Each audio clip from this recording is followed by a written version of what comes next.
कुछ जो रखे चले ना, ये साक्षात भगवान है। ये कोई पोथी के पन्ने की ये किताब नहीं है, साक्षात भगवान है।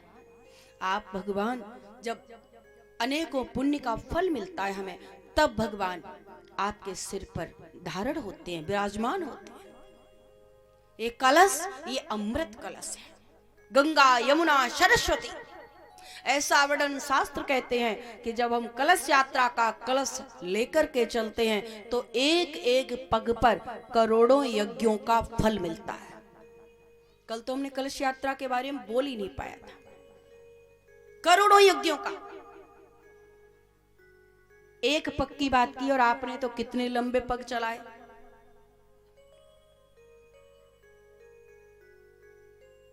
एक नियम और भी कहता है, आज हमारी भैया से कल शाम को बात हो, आज सुबह हो रही थी अजय भैया से, बोले पुराने में ऐसा होता था। भैया पुराना तो बहुत कुछ होता था, देखो आगे के लिए बता रही हूं। घड़ा बड़ा हो या छोटा हो, कलश छोटा हो या बड़ा हो, पर खाली मत रखो।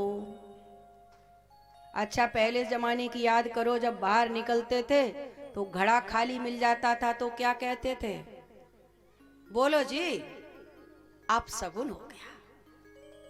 और फिर खाली मटका लेके, आजकल तो कलश यात्रा में भी चलो तो थोड़ा डाल लो, और खाली है बाद बाकी सब मसाला भर लो, जो जो माल मिले वो भर लो, तो ठीक नहीं है। कलश यात्रा में आगे से ध्यान रखो, भरा होना चाहिए, खाली नहीं। खाली का मतलब ये नहीं है थोड़ा डाल लिया, आधा लोटा डाल लिया, वो खाली तो रहा, बात बाकी। खाली रहोगे तो खाली ही जीवन भर रहोगे, ध्यान रखना। कोई पूजा, कोई पाठ, कोई कलश यात्रा खाली नहीं करनी चाहिए, भरा होना चाहिए। अब हो गया सो तो हो गया, अब वो मानसिक भर दो, अगर हो गया है तो मानसिक भर दो। भगवान उठाने की शक्ति भी देंगे। छोटा लो, क्यों बड़ा ले रहे हो? छोटा लो।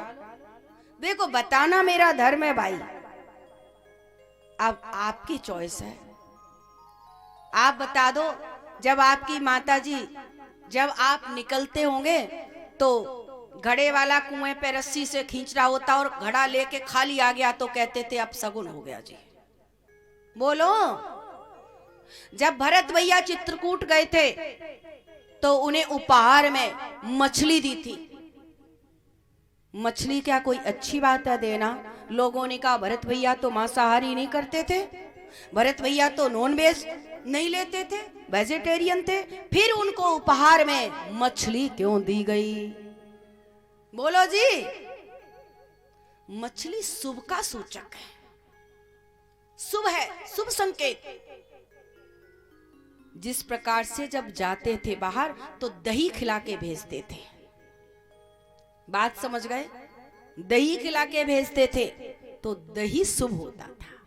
इसी प्रकार से मछली का दर्शन शुभ होता है, इसलिए भरत जी को मछली का दर्शन कराया। मानस होगा कभी रामचरित मानस, तब इस पर चर्चा होगी। अगर आप घर से बाहर निकलें, घड़ा भरा मिल जाए, मछली मिल जाए और नेवला मिल जाए और दही खा के निकले, और आगे अगर कोई ब्राह्मण कोई शास्त्र लेके जा रहा हो, पुण्य को देने वाली कोई किताब लेके जा रहा हो, तो ये शुभ सूचक है। बड़ा सुंदर आप लोगों ने यात्रा करके आनंद लिया, ठंड में भी आनंद लिया। इसलिए परमात्मा ने कहा ये तो बड़े मजबूत हैं, तो ठंड में अगर रुके हैं तो इनके ऊपर छत भी कर दो। आज तो चकाचक हो गए, अब कोई टेंशन तो नहीं है, डांट माट तो नहीं पड़ने वाली है लेट वेट हो जाए तो। क्यों जी? अब इतने आनंद